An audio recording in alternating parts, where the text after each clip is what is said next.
Estou com o Percival Pugina, aqui no Fórum da Liberdade, e vamos bater um papinho sobre os últimos acontecimentos.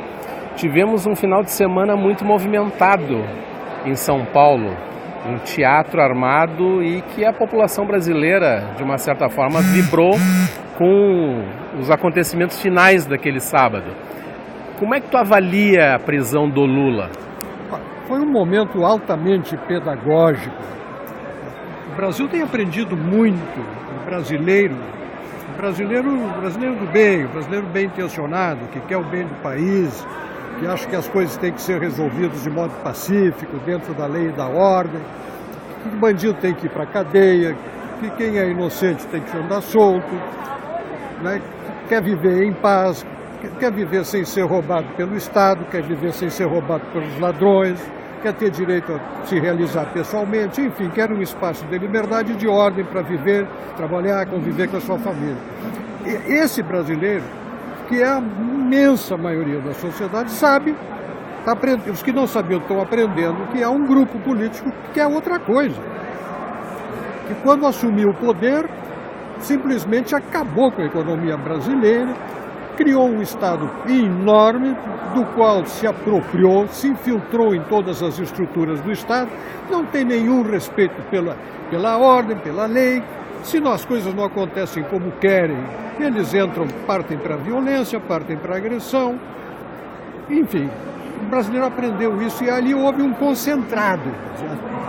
Eles conseguiram detonar uma cerimônia religiosa, nós temos um pinguço deitando ordem para a multidão, né, se recusando a obedecer uma ordem judicial, dizendo, não, eu vou para a cadeia quando eu quiser, eu não vou, não vai. O que é isso? É impressionante, né? Agora, claro, a sociedade está vendo, está dizendo, isto eu não quero. Isto eu não quero. A sociedade pode não saber ainda o que quer, mas sabe que isto a sociedade não quer. Lula fora da disputa para a presidência.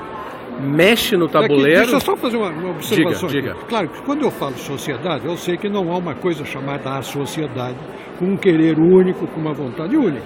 Eu estou falando para uma parte que é expressiva, que é, sem dúvida nenhuma, majoritária da sociedade, que dentro da qual há uma turba. Né? Perfeito. Há uma turba, há quadrilhas, né? Enfim, fazer essa distinção para não achar que estou misturando as coisas. Não, perfeito. Voltando lá. Lula fora do páreo, mexe no tabuleiro da corrida presidencial? Mexe. E dá espaço para outras figuras que, lamentavelmente, podem, ou pelo menos se inclinam para andar na mesma direção. Estou me referindo a todo o bloco da esquerda. Perfeito. A maior parte do qual estava em cima do palanque com ele, já pegando a unção e ele tratando de fazer isso mesmo. Não? Então ali em cima daquele palanque tinha gente. Como ele já sabia do desfecho, ele fez o papel de dizer quais seriam seus escolhidos. Seus escolhidos. Isso enquanto se apresentava como um sacramento, né? Uma eucaristia da desgraça política se repartindo entre todos que estavam ali, roubando texto do Evangelho, roubando texto da Carta de São Paulo aos Gálatas, fazendo plágios indecorosos, profanando tudo que ele podia profanar ainda naqueles últimos momentos. Eu já tinha ouvido falar em missa negra, né? Mas missa vermelha foi a primeira vez que eu vi. E esses padres, Pugina, tu que é muito ligado à Igreja Católica, e esses padres que se prestam a esse papel? Padecem do mesmo mal. Padecem do mesmíssimo mal. Eles foram tomados, do ponto de vista teológico, pela teologia da libertação, que outra coisa não é senão um marxismo molhado em água benta. Perfeito. Né? E isso entrou numa parte expressiva do clero católico, que hoje, por exemplo, comanda a CNBB. Eu digo sempre, eu não tenho nada contra a CNBB.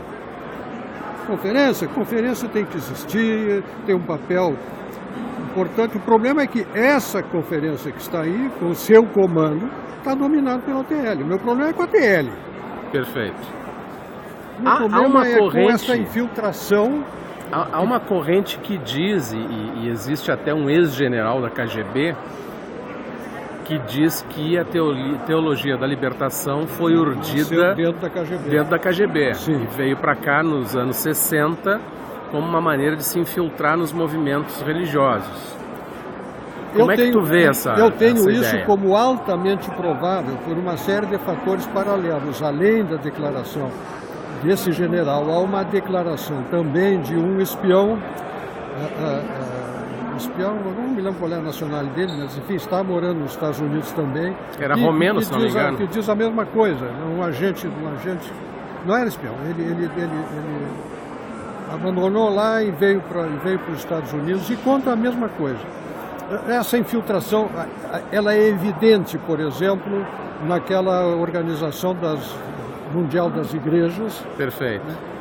Ali, então, é presente, né, muito nitidamente presente a ação da KGB. E a coincidência é que surge numa época em que a União Soviética realizava aquelas revoluções e os movimentos de libertação em vários países. Exatamente. Usando a mesma forma de comunicação, o mesmo jargão político. Perfeito. Né? Então são muitas semelhanças, coincidências. Né? E digo mais, seria absolutamente inimaginável que a KGB não fizesse isso. Perfeito. Que não procurasse alguma forma de se infiltrar, porque as técnicas de infiltração são normais em operações desta natureza. Então, seria inimaginável que não fizesse. Então, muita coisa contribui para que essa ideia se forme.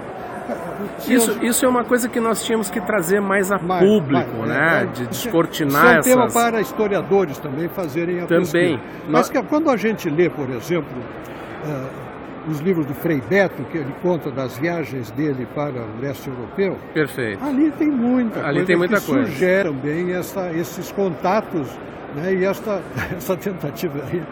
Ele procurava levar o evangelho para lá através da teologia da libertação. Não converteu ninguém.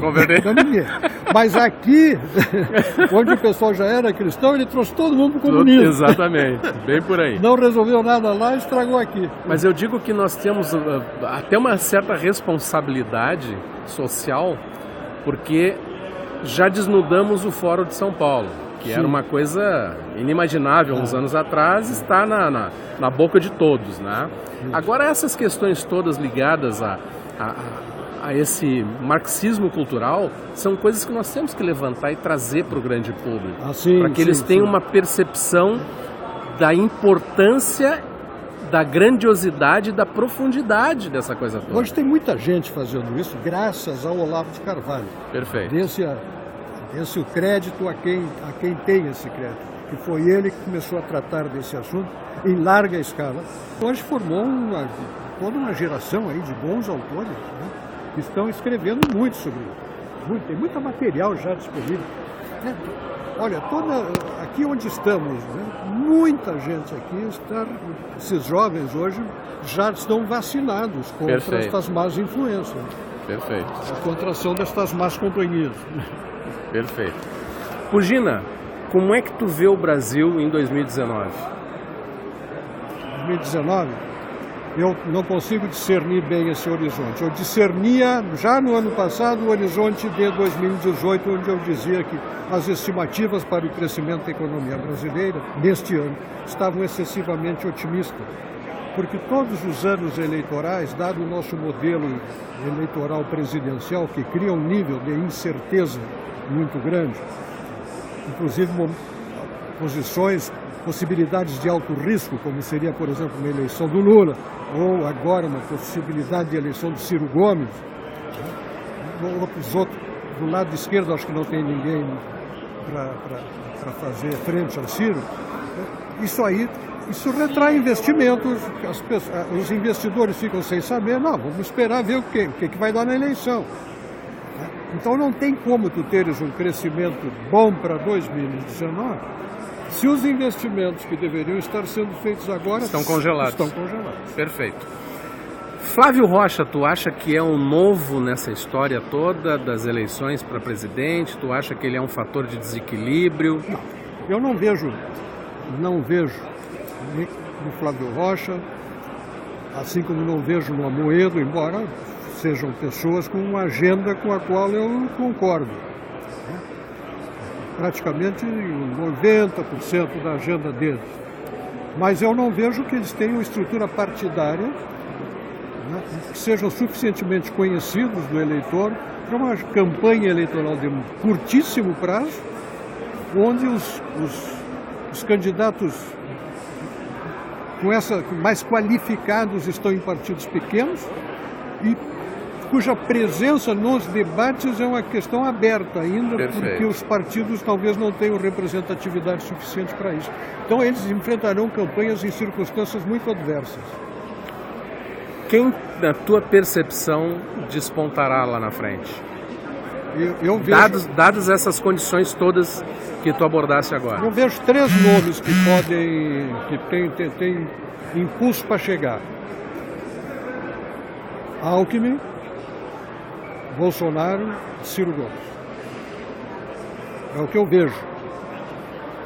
Deus nos livre de Ciro Gomes. Deus nos livre de Ciro Gomes. Fugina, muitíssimo obrigado. Foi um prazer falar contigo.